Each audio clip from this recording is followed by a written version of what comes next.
Bungie laid off 220 employees, but douchebag CEO Pete Parsons got some new classic cars. It's like they're living in opposite worlds. Need for Speed versus Need a Job. It's real clean. You can work on it. It's whatever. The things are not packed real Right, close right, together. right. There's still a lot of room to work on. So with that consideration, right. I'll go down. You still do it. Park that 700. Park that. Look at this. Look at that. Yeah, sure. Yeah. Look at this. When I see a car like this, first thing I do is I say, "Would you look at this?" You know what I mean? Yeah, sure.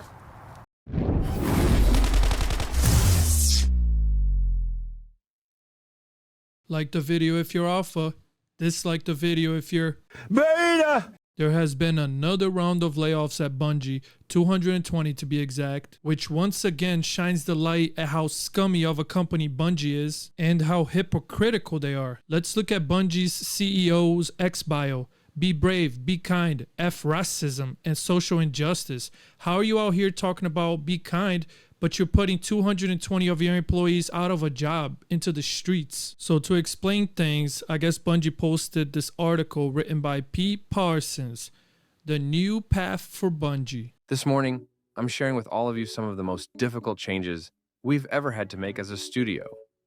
Due to rising costs of development and industry shifts, as well as enduring economic conditions, it has become clear that we need to make substantial changes to our cost structure and focus development efforts entirely on Destiny and Marathon. That means beginning today, 220 of our roles will be eliminated, representing roughly 17% of our studio's workforce. You guys are gonna vote me off the island? Because I party so fucking hard. Always have, ever since I was a baby. I wouldn't just suck on my mama's titties. I would fucking bang them and motorboat them.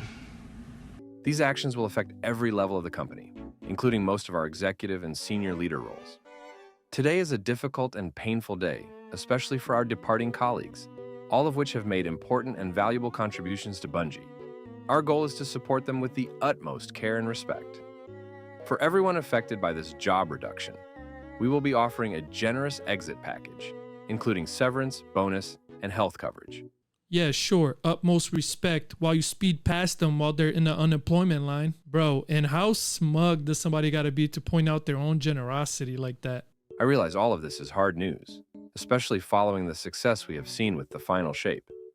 But as we've navigated the broader economic realities over the last year, and after exhausting all other mitigation options, this has become a necessary decision to refocus our studio and our business with more realistic goals and viable financials.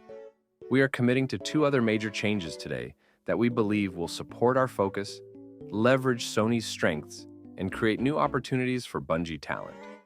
First, we are deepening our integration with Sony Interactive Entertainment, working to integrate 155 of our roles, roughly 12%, into SIE over the next few quarters.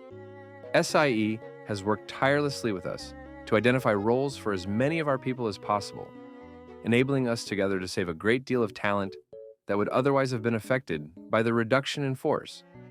Second, we are working with PlayStation Studios leadership to spin out one of our incubation projects, an action game set in a brand new science fantasy universe, to form a new studio within PlayStation Studios to continue its promising development. This will be a time of tremendous change for our studio. Let's unpack how we ended up in this position. It's important to understand how we got here. For over 5 years, it has been our goal to ship games in 3 enduring global franchises. To realize that ambition, we set up several incubation projects, each seated with senior development leaders from our existing teams. We eventually realized that this model stretched our talent too thin, too quickly. It also forced our studio support structures to scale to a larger level than we could realistically support, given our 2 primary products in development, Destiny and Marathon.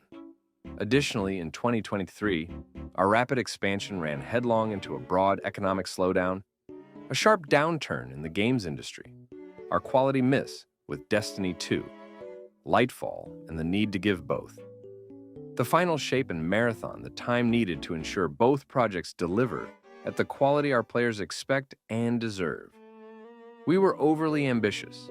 Our financial safety margins were subsequently exceeded, and we began running in the red. I guess you gotta run in the red before you can drive off in your $2.4 million of classic cars. After this new trajectory became clear, we knew we had to change our course and speed, and we did everything we could to avoid today's outcome.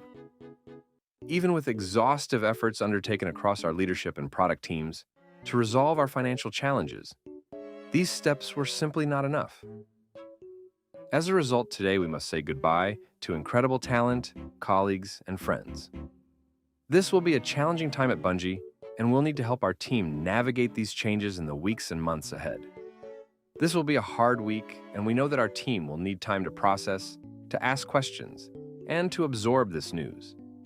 Today and over the next several weeks, we will host team meetings and town halls, team breakout sessions, and private individual sessions to ensure we are keeping our communication open and transparent. Oh, aren't you nice? Gee, this makes me wonder why morale here is so low.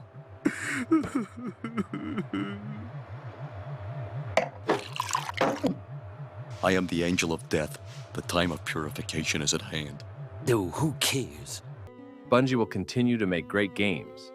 We still have over 850 team members building Destiny and Marathon, and we will continue to build amazing experiences that exceed our players' expectations. There will be a time to talk about our goals and projects, but today is not that day. Today, our focus is on supporting our people. Pete. Man, this is some bullshit! The irony of this thing was that the Bungie employee's destiny was unemployment, and the real boss of the final shape was CEO Pete Parsons' midlife crisis. Alright guys, that's pretty much all I got. Let me know your thoughts in the comments below. Peace!